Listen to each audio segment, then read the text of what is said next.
Hello అందరికీ ఎలా ఉన్నారు? ఈరోజైతే ఎగ్ కర్రీ చేశాను. చూసారు కదా ఎంత బావుందో! చూస్తూ ఉంటేనే తినాలనిపిస్తుంది కదా! ఈజీగా చేసేసుకోవచ్చు. ముందుగా బాండీ పెట్టేసుకొని 1 టేబుల్ స్పూన్ ఆయిల్ వేసుకోవాలి. ఆయిల్ వేసుకున్న తర్వాత ఇందులోనే దాల్చిన చెక్క, అలాగే లవంగాలు, కొన్ని మిరియాలు. మిరియాలు ఎందుకంటే మనకు కఫ్ అవుతుంది కదా! అది తగ్గిపోతుంది తొందరగా మిరియాలు వేసుకుంటే. కొద్దిగా బండ పువ్వు, అందులోనే 6 చిన్న సైజు ఆనియన్స్ తీసుకున్నాను నేను. వీటినైతే ఈ విధంగా కట్ చేసుకోవాలి. పెద్దగా కట్ చేసుకుంటే బెటరు. ఎందుకంటే మిక్సీ పడతాం కాబట్టి. ఇవి గోల్డెన్ బ్రౌన్ కలర్ వచ్చే వరకు వేయించుకోవాలి. ఇవి వేగిపోయిన తర్వాత మిక్సీ జార్ తీసుకొని అందులో ఇది వేసేయాలి. పూర్తిగా చల్లారాలి. ఈ విధంగా మిక్సీ పట్టేసుకొని దీన్నైతే పక్కన పెట్టేసుకోవాలి. ఇప్పుడు బాండీ తీసుకొని ఒక టేబుల్ స్పూన్ ఆయిల్ వేసి ఇందులోనే కొంచెం కారం, ఉప్పు, అలాగే గరం మసాలా, ధనియాల పొడి వేసి ఎగ్స్‌నైతే ఇందులో ఫ్రై చేసుకోవాలి. ఫ్రై చేసుకున్నయి తింటే చాలా బావుంటుంది. ఇలా ముందుగా ఎందుకు వేసుకోవాలి అనంటే ఎగ్స్ ఆయిల్‌కి అట్లా బాండీకి అతుక్కుపోకుండా ఉండడానికి ఇలా ముందుగానే కారం, ఉప్పు ఇవి వేసుకుంటే బాండీకి అతుక్కోకుండా ఉంటాయి ఇవన్నీ. ఈ విధంగా అయితే ఫ్రై చేసుకోవాలి. ఇవి గోల్డెన్ కలర్‌లోకి రావాలి. అప్పుడే టేస్ట్ అయితే చాలా బావుంటుంది. ఇలా ఫ్రై చేస్తే మా వాళ్ళైతే చాలా ఇష్టంగా తింటారు. మీరు కూడా ఒకసారి ట్రై చేయండి. ఎలా ఉందో కామెంట్ చేయండి. ఎగ్ కర్రీని ఈ విధంగా చేసుకుంటే చాలా బావుంటుంది. అది ఆనియన్ ఫ్రై చేసి మిక్సీ పట్టి చేసుకుంటే టేస్ట్ బావుంటుంది. ఒకసారి ట్రై చేయండి. ట్రై చేసి ఎలా ఉందో చెప్పండి. ఇప్పుడైతే నేను వీటన్నిటిని పక్కకు తీసుకుంటున్నాను.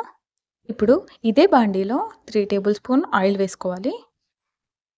ఆయిల్ వేసుకున్న తర్వాత జీలకర్ర, కొంచెం సాజీర వేసుకోవాలి. అలాగే ఒక టేబుల్ స్పూన్ అల్లం అయితే వేసుకోవాలి. అల్లం ఫ్రెష్‌ది అయితే చాలా మంచిది. టేస్ట్ చాలా బావుంటుంది. లేకపోతే స్టోర్ చేసిందైనా పర్లేదు. కాకపోతే ఫ్రెష్ చేసుకుంటే చాలా టేస్ట్‌గా ఉంటుంది. నాదైతే ఫ్రెష్‌ది కాదు, స్టోర్ చేసిందే. అంటే మీ దగ్గర స్టోర్ లేకుండా ఫ్రెష్‌ది ఉంటే చేసుకోవచ్చు అని. అలాగే ఇంతకుముందు నేను మిక్సీ పట్టాను కదా! ఆనియన్ పేస్ట్ అదైతే ఇందులో వేస్తున్నాను. దీన్ని వేసి బాగా కలపాలి. చూడండి ఈ విధంగా అయితే బాగా కలిపి ఇది ఆయిల్ పైకి తేలే వరకు మగ్గనివ్వాలి.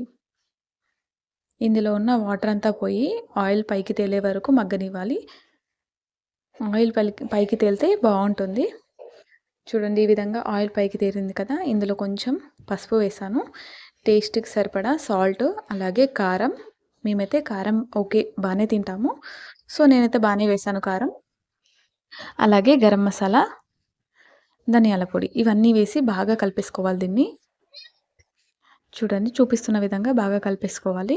ఇలా కలిపేసిన తర్వాత కొంచెం సేపయితే మూత పెట్టాలి. ఒక 5 మినిట్స్ అలా మూత పెట్టాలి. ఆయిల్ అంతా పైకొచ్చేస్తుంది. అలా పైకొచ్చే వరకు మూత పెట్టాలి. 2-5 మినిట్స్ పట్టుద్ది అంతే, ఎక్కువసేపు పట్టదు. చూడండి ఆయిల్ అంతా పైకొచ్చేసింది కదా! ఇప్పుడైతే ఇందులో మనము ఫస్ట్ ఫ్రై చేసుకున్నాం కదా ఎగ్స్, అవైతే ఇందులో వేసేయాలి. ఇందులో వేసి బాగా కలిపేసుకున్న తర్వాత ఆనియన్ పేస్ట్ పట్టిన తర్వాత అందులో కొంచెం పేస్ట్ ఉంటుంది కదా!